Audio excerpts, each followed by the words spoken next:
Salmo 2, del 7 al 8. Dice así: yo publicaré el decreto. Jehová me ha dicho, mi hijo eres tú. Yo te he engendrado hoy. Diga conmigo, hoy. Yo te he engendrado hoy, pídeme y te daré por herencia a las naciones y como posesiones tuyas los confines de la tierra.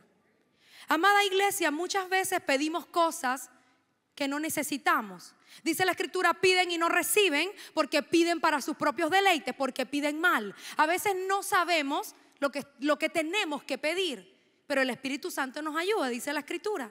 Ahora, cuando vemos aquí en este verso la palabra decreto, dice acá: yo publicaré el decreto.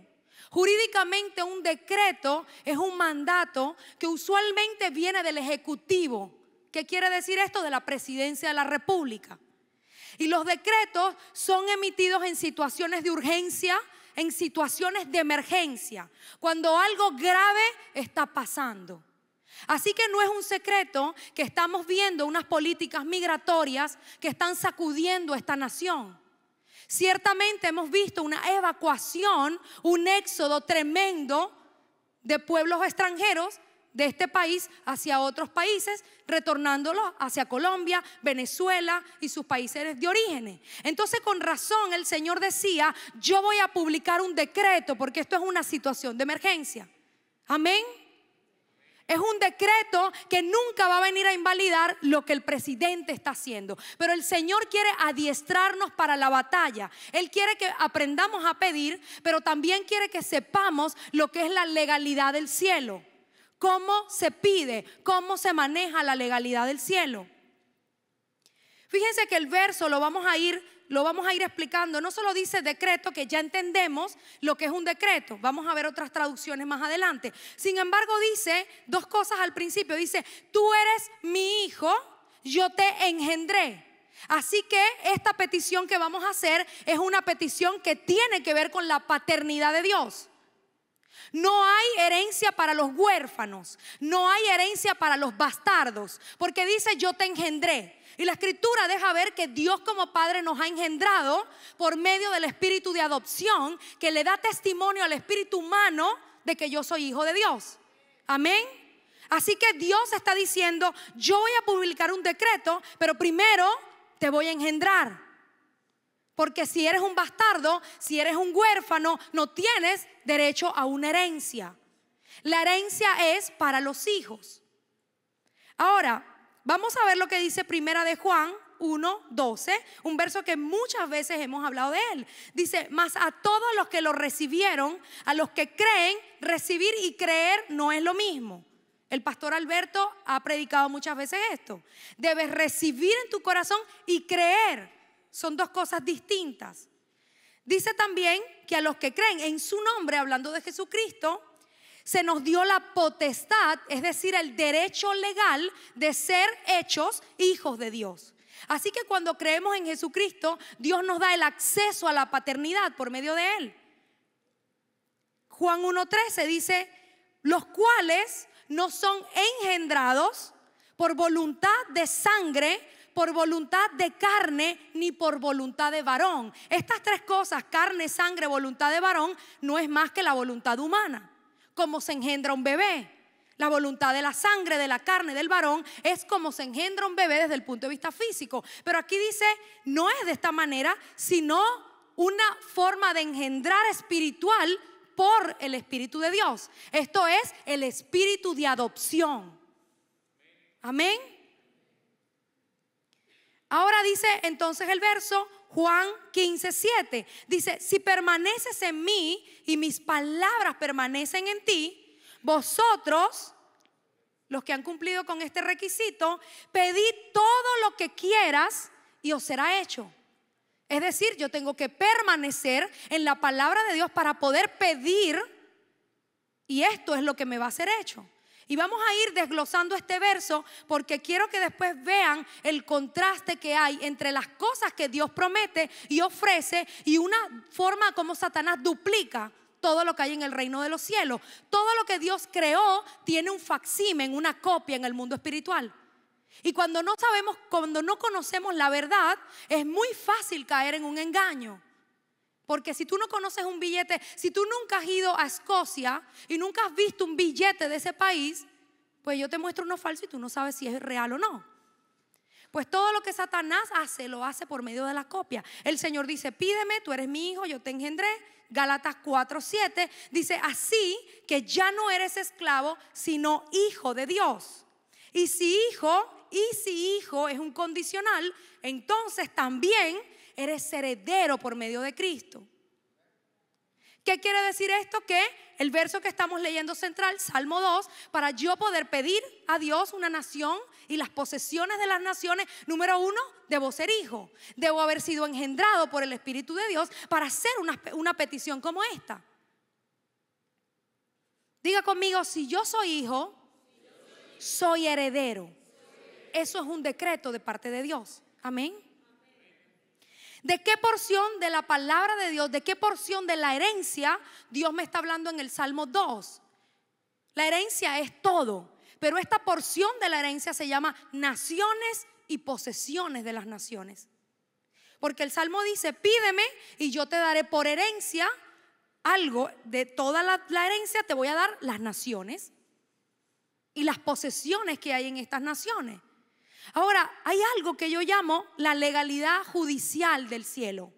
Yo soy criminóloga, abogado penal de profesión y he ejercido como directora de un tribunal disciplinario por años. Así que conozco el proceso judicial cuando uno introduce un expediente, una demanda o cualquier proceso.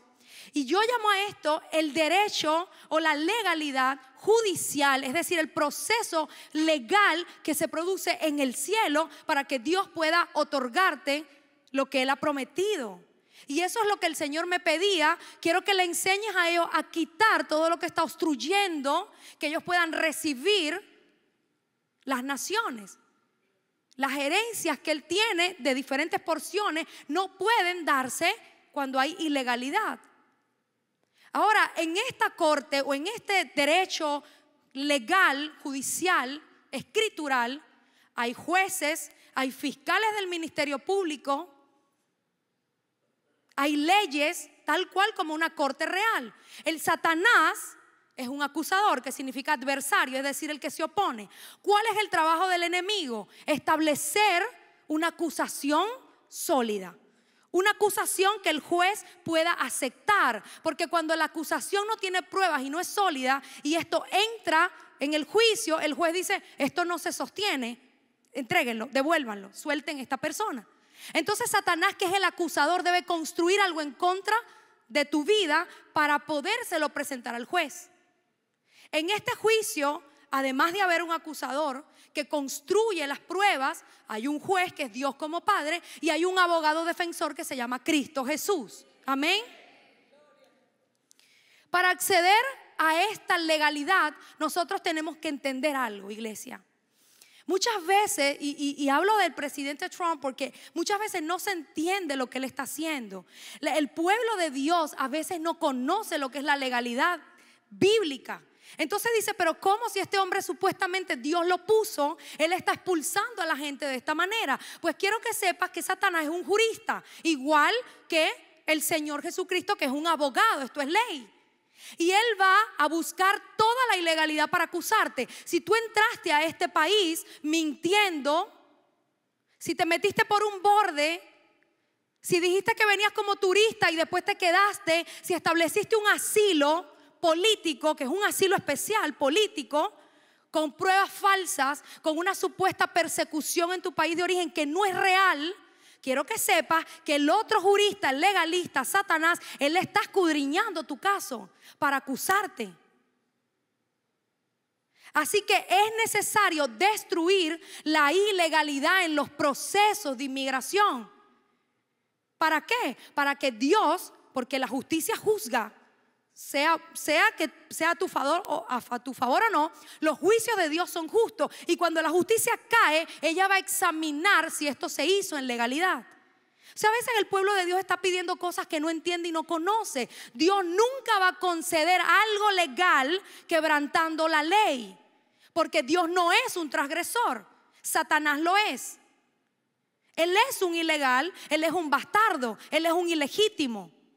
Por eso Él pone tentación en el corazón humano para mentir. Ahora, yo les voy a dar la solución bíblica a esto, porque no crean que entonces, entré aquí de esta manera, ahora tengo miedo. No, Dios tiene misericordia y gracia. Amén. Fíjense lo que dice Joel 2:9. Dice, irán por la ciudad, correrán por el muro, subirán por las casas, entrarán por las ventanas a manera de ladrones. ¿Dónde ustedes han visto esto? Gente que entra por los muros, que entra por las ventanas. Así no entran los hijos de Dios. Juan 10:1 dice, de cierto os digo, el que no entra por la puerta en el redil de las ovejas, sino que sube por otra parte, es un ladrón y un salteador. Juan 10 del 9 al 10. Yo soy la puerta, el que por mí entra será salvo, entrará y saldrá, hallará pasto. Pero el ladrón no vino sino a hurtar, matar y destruir. Yo he venido para que tengan vida y la tengan en abundancia. Iglesia, Satanás es un engañador. Los hijos de Dios entran por las puertas. Los ladrones se meten por las ventanas. Se meten, no entran, se meten. Caen a patadas las ventanas, rompen lo que tengan que romper. Pero Dios no hace las cosas así. Entonces yo digo, el Señor me trajo a este país. ¿Cómo te trajo? Cuéntame, a ver. No, porque me están sacando, porque me están deportando. Cuéntame cómo entraste. Y ahí hay que construir la legalidad de ese asiento que tú tienes aquí, aún con la nacionalidad, incluso la ciudadanía. Si la obtuviste de manera ilegal, pues Satanás, no hay nada que esté oculto que no haya de ser manifiesto a la luz. En algún momento Él te va a acusar. Por eso tenemos que aprender a construir un juicio justo delante del trono de Dios, para que Él pueda hacer una transacción entre mi pecado, mi ilegalidad, la gracia de Dios. Amén. Dice Mateo 24:43. Pero sabe esto, que si el padre de familia supiese a qué hora el ladrón habría de venir, velaría y no dejaría minar su casa. Si usted es un padre de familia, me gusta sacar la palabra de Dios de la abstracción espiritual que muchas veces la gente no entiende y ponerla en algo físico. Si usted tiene una casa y usted es el padre de esa familia y se comienzan a meter ladrones por las ventanas, ¿qué haría? Lo sacaría. Porque dice aquí, para que no minen su casa. Y ese padre de familia, el presidente, es un pater familia, un padre de familia. Él está haciendo lo correcto, porque se minó la casa. Y eso es lo que está pasando. Ahora yo simplemente tengo que traer mi juicio al trono de Dios, enderezar lo que está torcido, para que el Señor pueda traer misericordia y gracia. Amén. ¿Cuántos le dan la gloria a Dios? El presidente de la República entonces, Donald Trump, es como el Ciro de la época. Es el ungido de Dios. El Señor lo ha puesto para enderezar lo torcido, levantar lo que está caído, levantar los muros. Y mucha gente no lo entiende. No te dejes engañar por Satanás, que va contra la legalidad siempre, tratando de disfrazar lo que no existe para ti. Porque no hay autoridad fuera de Dios. Vamos a ver lo que dice Primera de Timoteo 2, del 1 al 2. Y esta parte de la palabra se llama autoridad. El principio de autoridad es legalidad. Ahora, a veces yo puedo opinar si la autoridad está haciendo algo bueno o no, y entonces yo me voy a someter si yo considero que la autoridad lo está haciendo bien.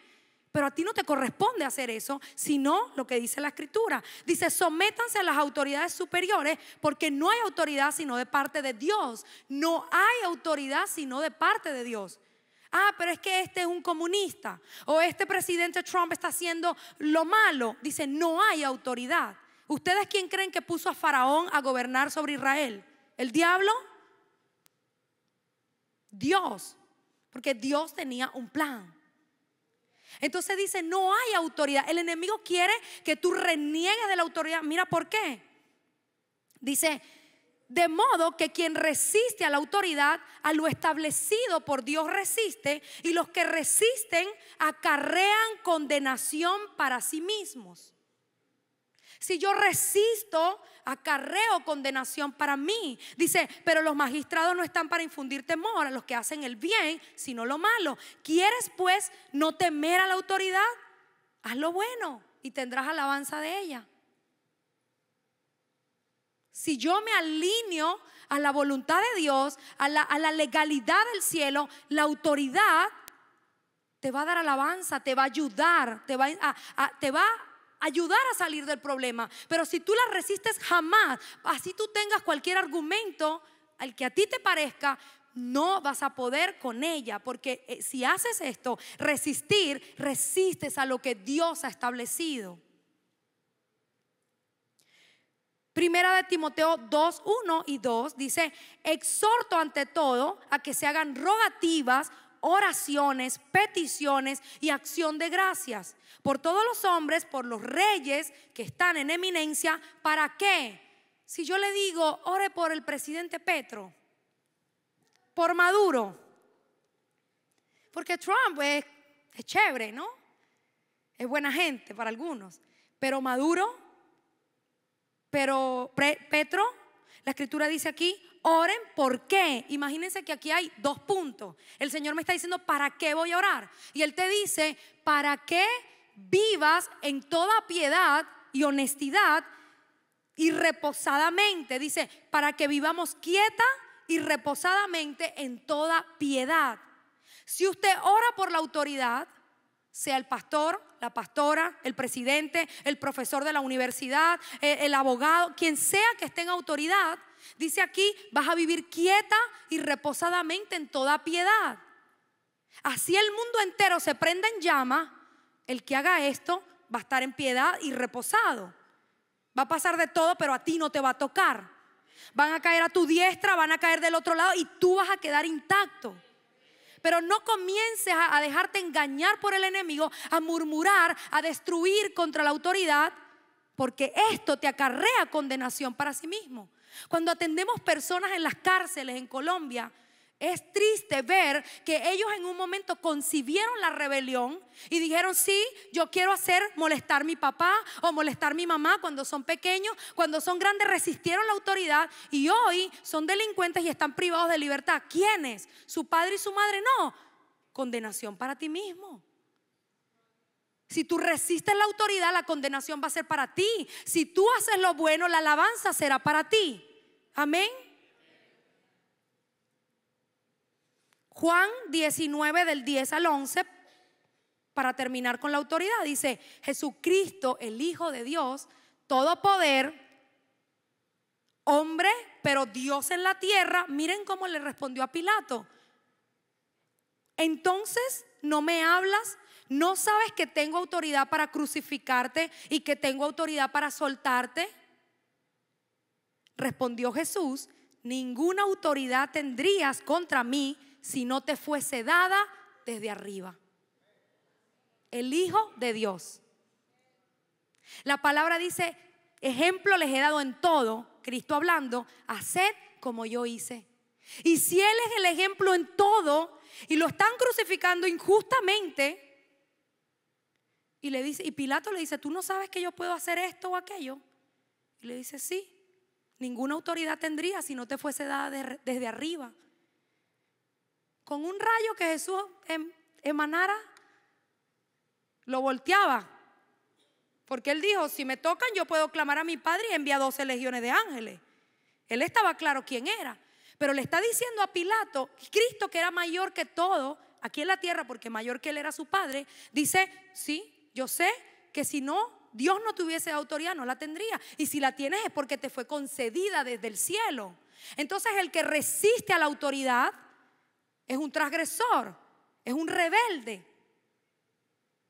Porque ni siquiera Jesús lo hizo. El Hijo, la persona que tiene paternidad, es manso y humilde. El huérfano es rebelde y orgulloso, es un transgresor. es un delincuente. Ahora vamos a ir a una parte de la palabra, las posesiones, las posesiones de las naciones. Cuando ya yo entiendo qué es lo que significa ser hijo, cuando entiendo lo que la autoridad está haciendo, es cuando puedo clamar por estas posesiones que hay en las naciones. Porque si no, esto es una petición que no se va a cumplir. Usted sabe lo triste que es para un pastor enseñarle algo a alguien que no se le cumple nunca, porque hay derechos legales. Los derechos legales salen de la legalidad, de la ley bíblica que ha sido transgredida. Miren estas dos versiones, es el mismo verso central, pero está en la Nueva Traducción Viviente y en la traducción del lenguaje actual.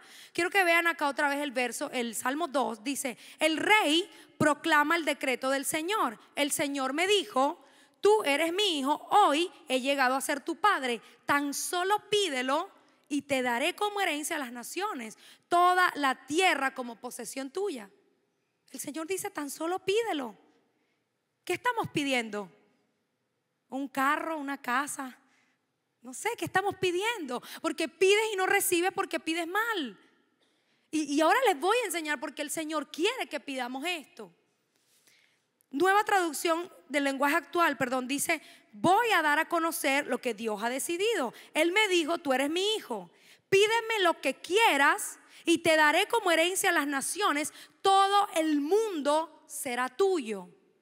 ¿A qué le recuerda esto? Este es Dios hablando.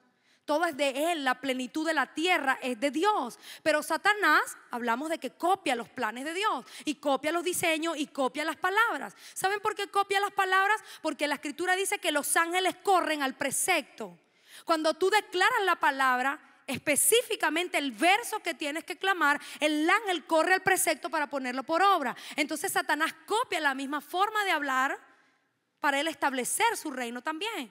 Miren esto en la tentación de Jesús en el desierto. Lucas 4 del 5 al 8. El enemigo hablándole a Jesús. Dice: después el diablo llevó a Jesús a un lugar muy alto. Desde allí en un momento le mostró todos los países más ricos y poderosos del mundo y le dijo: todos estos países me los dieron a mí y puedo dárselos a quien yo quiera. Yo te haré dueño de todos ellos si arrodillado delante de mí me adoras. Jesús le dijo: adoren a Dios y obedézcanlo solo a Él. Esta petición es la misma del Salmo 2, pero Satanás le está diciendo: tan solo arrodíllate y yo te daré todos los países más ricos, porque él engendra una codicia en el corazón humano. ¿Por qué no me voy a otro país? ¿Por qué tiene que ser Estados Unidos? ¿O por qué tienen que ser ciertas cosas? Porque él está diciendo aquí los más ricos. Y a veces hemos quedado atrapados en la codicia. Hemos quedado atrapados de una manera demoníaca porque hemos aceptado la tentación que Satanás ha puesto. El Señor no quiere que tú te hagas esclavo recibiendo un ofrecimiento de Él por algo que es tuyo. Porque Él dice que eres heredero, que las naciones son tuyas como herencia. Tan solo pídelo. ¿Por qué aceptar el ofrecimiento de Él? Muchas veces porque no conozco al Señor y hago cosas en la ignorancia. El Señor dice: el pueblo perece porque no tiene conocimiento, no sabe cómo Él actúa. Cristo hablando, Mateo 11:27 dice: todas las cosas me fueron entregadas por mi Padre. Jesús sabía que todo era de Él. ¿Usted pagaría por algo que es suyo? ¿Qué sentido tiene que el diablo me ofrezca algo que es mío? Isaías 43:26 dice: hazme recordar, entremos en juicio juntamente, habla tú para justificarte. El Señor dice: entremos en un juicio. Esto es Dios hablándole a su pueblo. Dice: habla tú para yo justificarte. ¿Saben lo que hace el enemigo? Comienza uno mismo a justificarse. Es que allá estaba mal, es que no tenía, es que esto, es que aquello. Si tú te justificas, pierdes la justificación del Cordero de Dios. Él dice: habla tú, entremos en un juicio. Tú habla que arrepiéntete para yo justificarte. Si yo me justifico, pierdo la justificación del Señor. Y ahí está la trampa. Los juicios del Señor son justos y Cristo se constituye en un abogado. Primera de Juan 2:1 dice: hijitos míos, estas cosas os escribo para que no pequéis. Pero si hubiésemos pecado, si tuvieses algún pecado, abogado tenemos para con el Padre, Jesucristo el justo. Miren, yo no he visto un jurista como este, ni he visto una defensa. Mire, con más millones de dólares que usted pueda contratar, el despacho de abogado de mayor prestigio se compara con este abogado defensor. Amén. Esto sí es un tremendo abogado. Pero les voy a dar el secreto de ese verso. Dice aquí la escritura: yo no quiero que peques, pero si hubieses pecado, abogado tienes, ¿verdad? Ahora, si yo digo no pequé, el abogado está aquí parado esperando, en el estrado esperando para ir a hablar por ti. Pero cuando tú hablas, entremos a juicio, habla tú. Yo no fui, yo no lo hice, me engañaron, no fue así, eso no está mal, yo no lo sabía. El abogado está ahí y dice: estaba aquí para defenderte, pero si tú no tienes pecado, yo soy un abogado defensor que se activa para el que ha pecado. El que dice yo pequé, sé propicio a mi pecador, el Señor le dice: permiso, yo soy su abogado. ¿No tienes dinero para pagar el abogado? Yo soy su abogado. ¿Usted ha visto esas películas, tremendas películas donde uno llora? Yo, porque soy abogado, y lloro cuando llega el abogado defensor que pasó toda la noche preparando la defensa y de repente al día siguiente llega con los zapatos pulidos el abogado a defender a aquella víctima que no tiene dinero. Esa es la parte más emocionante de la película, porque uno sabe que Él lo va a defender y ya sabemos lo que viene después. Entonces Cristo es un jurista que ha estudiado no a los pies de Gamaliel ni siquiera, sino a los pies de su Padre. Él dice: yo no hago nada sino lo que veo a mi Padre, lo que digo es lo que mi Padre me dice. Basta que usted diga yo pequé y el abogado se activa a su defensa. Para los que pecan tienen este abogado, y esto se lo digo yo a los presos, porque muchos están ahí y como se sienten huérfanos dicen: si yo fuese hijo de un político, si yo tuviese una persona influyente, yo no estaría aquí. Arrodíllate, entra a juicio, habla, y el abogado defensor vendrá a defenderte.